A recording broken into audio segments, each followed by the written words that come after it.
you're doing as it relates to my Berkeley experience. I was a grinder. When I first got there, nobody wanted to talk to me because I was a freshman until I started singing. And then I started going to the gospel choir. Then I started leading every song. And everybody was like, I'm tired of Jesus is Real by John P. Key. If we sing that song again, I'm going to throw up on stage.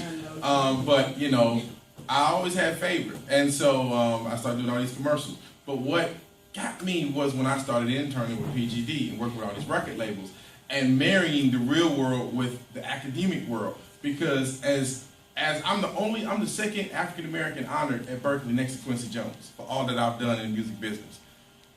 But that's not because of Berkeley. That's because of outside of Berkeley while I was at Berkeley.